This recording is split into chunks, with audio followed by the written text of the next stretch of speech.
Hello friends. इस video में हम पढ़ने वाले हैं relation between focal length and radius of curvature of a mirror. तो स्फेरिकल मिरर की टर्म्स के साथ तो हम फेमिलियर ही हैं। ये पी पॉइंट पोल है and F point focus and C point है सेंटर ऑफ कर्वेचर। तो फोकस एंड पोल के बीच के डिस्टेंस को हम बोलते हैं focal length and centre of curvature and pole के डिस्टेंस को हम बोलते हैं रेडियस ऑफ कर्वेचर। तो क्या focal length and radius of curvature के बीच में कोई रिलेशन होता है? जी यस। इसे फाइंड करते हैं। तो हमने एक कनकेव मिरर लिया।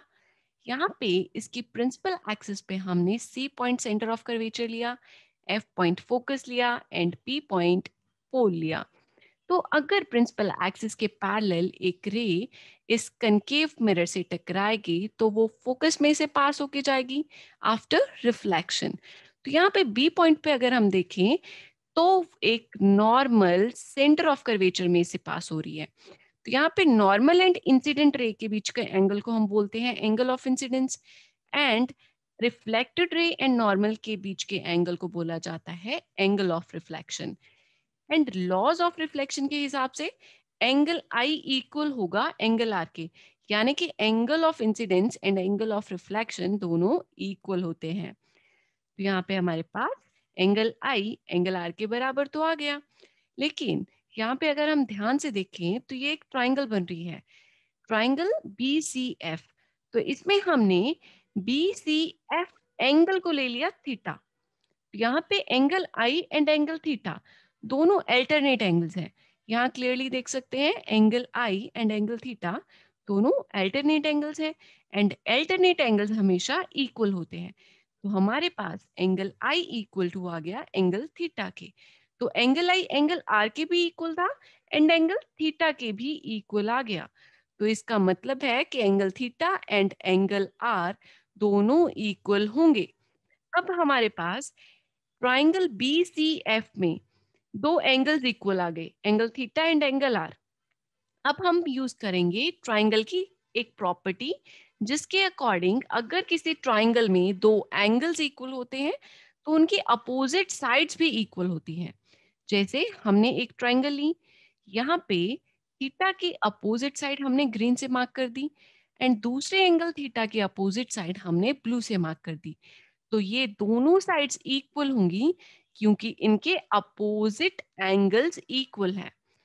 तो इस हिसाब से अगर हम ट्राइंगल बी सी एफ में देखें तो एंगल थीटा की अपोजिट साइड है F B and angle R की अपोजिट साइड है सी एफ। तो ये दोनों साइड्स भी इक्वल होंगी क्योंकि angle theta and angle R equal है। तो हमारे पास एफ बी इक्वल आ गई सी एफ के। अब इस कनकेव मिरर में एपर्चर भी बहुत स्मॉल है, तो P point and B point दोनों पास पास लाई करेंगे। तो इसका मतलब है कि एफ बी इक्वल टू होगा एफ बी के।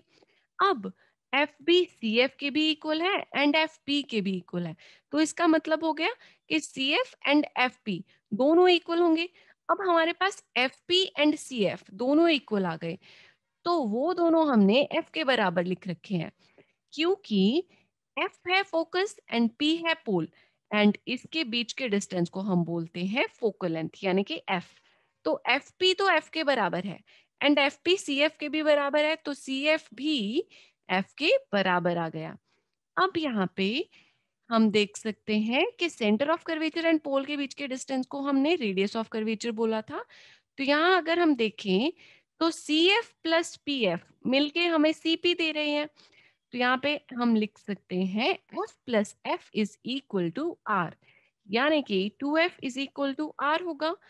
और हम बोल सकते हैं कि f होगा r/2, यानी कि focal length radius of curvature का हाफ होगा। ये है relation focal length and radius of curvature के बीच में। तो अगर हमें रेडियस ऑफ कर्वेचर पता है, हमें दे रखा है 30 सेंटीमीटर रेडियस ऑफ कर्वेचर है किसी स्फेरिकल मिरर का, तो उसकी फोकल लेंथ पूछी है। तो यहाँ पे हमने लिख लिया कि रेडियस ऑफ कर्वेचर 30 सेंटीमीटर है एंड हमें पता है कि focal length radius of curvature का हाफ होती है। तो ये आ जाएगा 30 सेंटीमीटर का हाफ, यानी कि फोकल लेंथ आ गई 15 सेंटीमीटर। तो अब अगर हमें फोकल लेंथ दे रखी है and radius of curvature find करना है तो इस केस में हम कैसे कर सकते हैं? हमें फोकल लेंथ दे रखी है 50 सेंटीमीटर।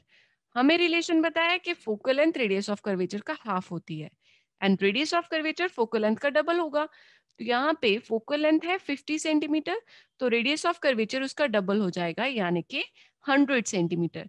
तो ऐसे स्फेरिकल मिरर की फोकल लेंथ हमें दे रखी थी 50 सेंटीमीटर, तो उसका रेडियस ऑफ कर्वेचर होगा 100 सेंटीमीटर।